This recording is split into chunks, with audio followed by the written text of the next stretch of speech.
এটা কি বলো তো, কচি কচি পালং শাক। পালং শাকের চচ্চড়ি তো আমরা সবাই খেয়েছি। আচ্ছা, চিংড়ি মাছ দিয়ে পালং শাক কে কে খেয়েছো বলো তো?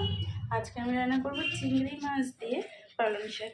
প্রথমে হলুদ লবণ মাখিয়ে নিয়েছি, তেলটাও গরম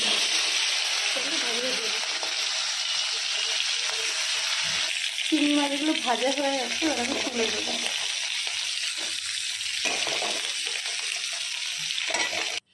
যে তেলটাতে মাছ ভেজেছি ওই তেলের মধ্যেই দিয়ে দেবো আর একটু সামান্য তেল। তেলটা মোটামুটি গরমই আছে। এবার দিয়ে দেবো একটু তেজপাতা, শুকনো লঙ্কা, রাঁধুনি।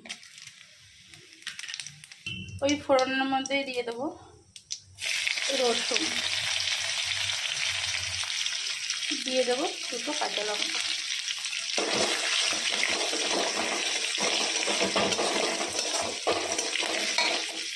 এবার দিয়ে দেবো একটু আলু,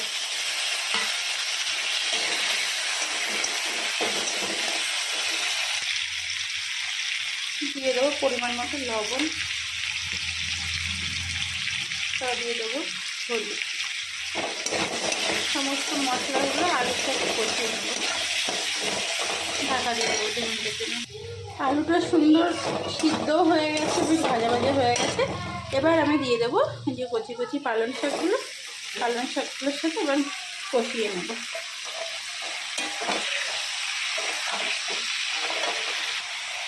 আলু দিয়ে পালং শাক দিয়ে সমস্ত কিছু বেশ মিলেমিশে গেছে, আমি কষিয়ে নিয়েছি সুন্দর করে।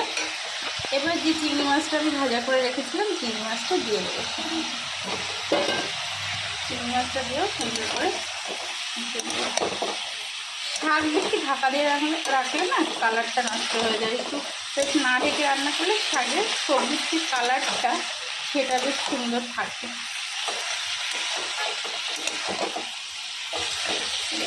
আবার সুন্দর করে 10 মিনিট এরকম কষাতে কষাতে বেশ রান্নাটা হয়ে যায়। তারপর দেখাচ্ছি আমাদের পালং শাকটা বেশ কষাতে কষাতেই সিদ্ধ হয়ে গেছে।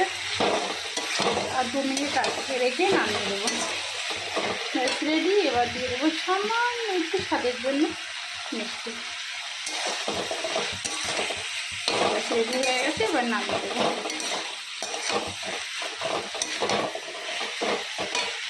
রেডি হয়ে গেছে আমার চিংড়ি মাছ দিয়ে পালং শাক।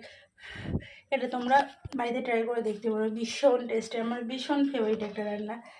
তা কেমন লাগলো অবশ্যই জানিয়ে। টাটা।